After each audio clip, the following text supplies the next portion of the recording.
Hello, I'm Joyyah, and this video is about Dragon Prince Joyyah. Now, there's a very accurate picture of him when he hatched on the cover of Book 5, Return of Dragons. But let me assure you that there's dragon information in all of my books except for the very first book. For example, in Book 2, Blossoming of Love, I got to meet Joyyah's daddy, the Dragon King Woonfred. Now, the dragons that you'll read about in my books are friendly. They're not going to be interested in eating people or causing any kind of trouble. And the cool thing is that we will get to meet them when we reach the 8th dimension. So enjoy Dragon Prince Joyyah.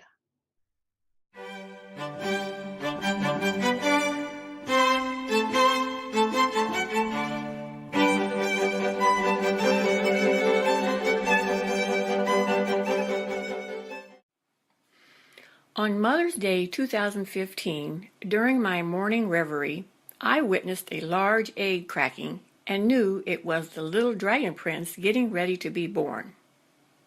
Now I know he came out of an egg, but I just couldn't think of him as being hatched. Chickens are hatched. This was a dragon prince. Hello, I'm Joyyah, author of the Joy Chronicles, and this information may be found in Book 5, Return of Dragons. The next day, before visiting the baby and his proud parents, I stopped at the Joy Council. Tonas told me it was interesting and dramatic to see the ball of fire as the little egg opened. It's standard procedure for the dragon parents to blast the egg with fire as their baby hatches, but I'm glad I didn't see that part. Charlie said it was scary when Woonfred and Kira breathed fire on the egg. He added, I thought that egg was going to get cooked inside. Tonas, Laponi, the Swizzlers, and I gate to Fingal's cave to see the new dragon prince. Woonfred's voice booms out. Greetings to all. We have been waiting for you for the naming. When we do this, you will hear it for the first time with everyone else, Joy. It will be a bit of a surprise for you. I remind Woonfred that when I visited his baby yesterday, I cuddled him and sang to him.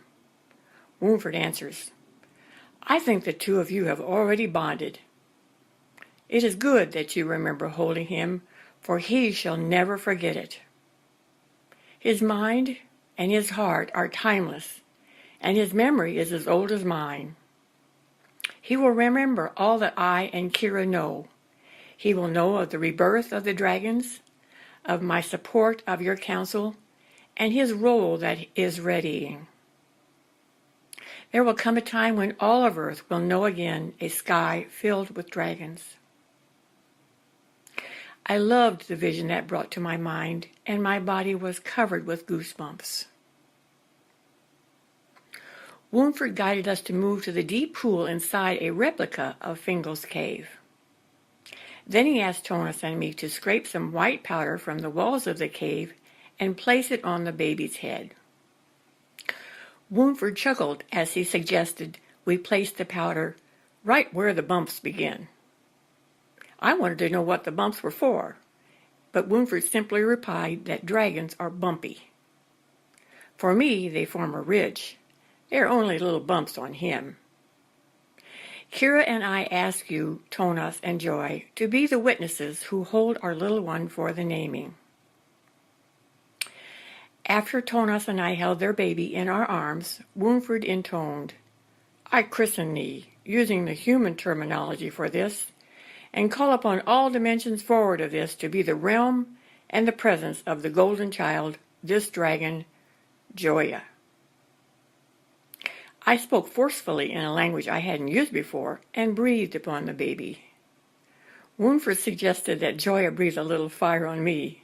Then he laughed and told me that Joyyah gave me a little spark.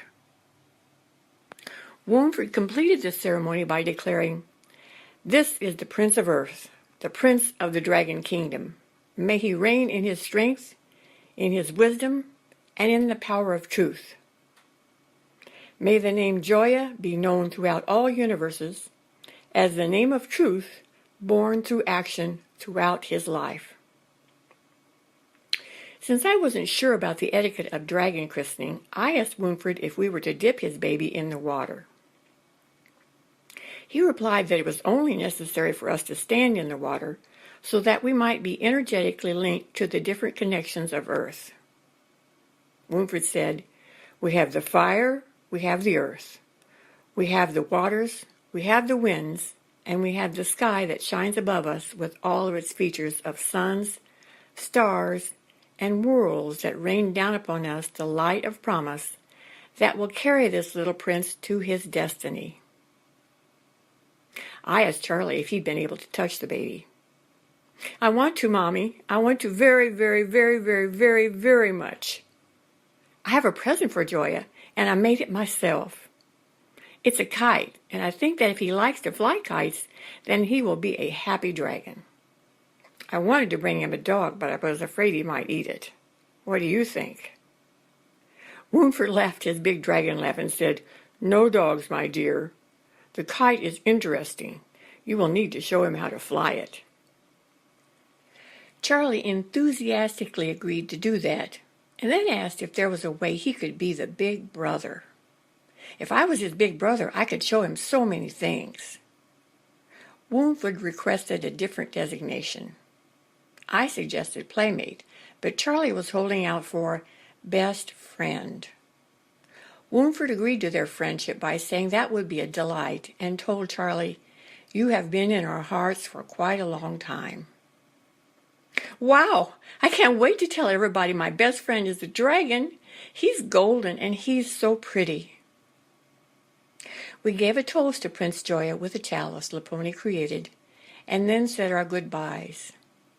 I am already in love with this baby dragon, and look forward to hearing all about him as he grows. Namaste.